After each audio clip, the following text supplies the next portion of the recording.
তারা যদি এককভাবেও যদি ক্ষমতায় না আসে, আমি বনি আমিন আজ বলছি, ক্ষমতার বার্গেনিং পাওয়ারে এই জামাতে ইসলামী এখন দাঁড়িয়ে আছে।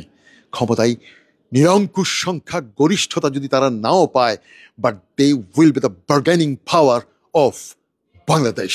আমি মনে করি, আমি নাম নিচ্ছি না, যারা এই যে আসার জন্য চাইছেন নূতন, এদেরকে আসতে দেওয়া উচিত। অনেকে তো এসেছেন, অনেকেই আমাদেরকে, আমার জন্মদেশকে চুষে শব্দ হবে না, ওনারা শাসন করে গেছেন, আমরা সবাইকে দেখেছি। কিন্তু এখন যে দলের কথা বললেন, আমি তাদের মধ্যে মেধা, প্রজ্ঞা যথেষ্ট আছে, দেশপ্রেম তাদের মাঝে অনেক আছে, আর সেজন্য তাদেরকে অনেক নির্যাতন সহ্য করতে হচ্ছে। আপনারা হয়তো অনেকে বলতে পারেন যে আমার জন্মদেশ কি আফগানিস্তান হয়ে যাবে, কি ইরান হয়ে যাবে? না না না না, this is Bangladesh.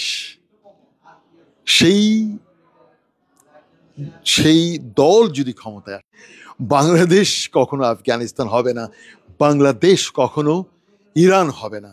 Bangladesh is Bangladesh, এবং তাদের আসা উচিত, এবং তাদেরকে আসতেই হবে। আর তারা যদি এককভাবেও যদি ক্ষমতায় না আসে, আমি বনি আমিন আজ বলছি, ক্ষমতার বার্গেনিং পাওয়ারে এই জামাতে ইসলামী এখন দাঁড়িয়ে আছে। ক্ষমতায় নিরঙ্কুশ সংখ্যা গরিষ্ঠতা যদি তারা নাও পায়, but they will be the bargaining power of Bangladesh. ক্ষমতার খুবই খণ্ড খণ্ড ভাগে তারা এসেছিল, তারা ছিল। আগামীতে they will be the king maker, এরাই হবে কিং মেকার। আমি যেটা বোঝাতে চেয়েছিলাম, যে এরাই হবে ক্ষমতার বার্গেনিং পাওয়ারে, এবং they will be the king maker. মনে রাখবেন, কিং হওয়ার চেয়েও কিং মেকার যারা, তাদের পাওয়ার অনেক বেশি। আপনারা সত্যের পথে থাকবেন, চেষ্টা করবেন, দেশে সুষম বন্টন, সম্পদের বন্টন এবং সুন্দর রাজনীতি যেন চর্চা হয়, এবং জবাবদিহিতা যেন থাকে।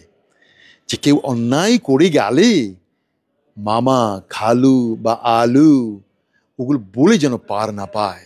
আর সেটা একমাত্র সম্ভব হবে সেই কিং মেকার পার্টি।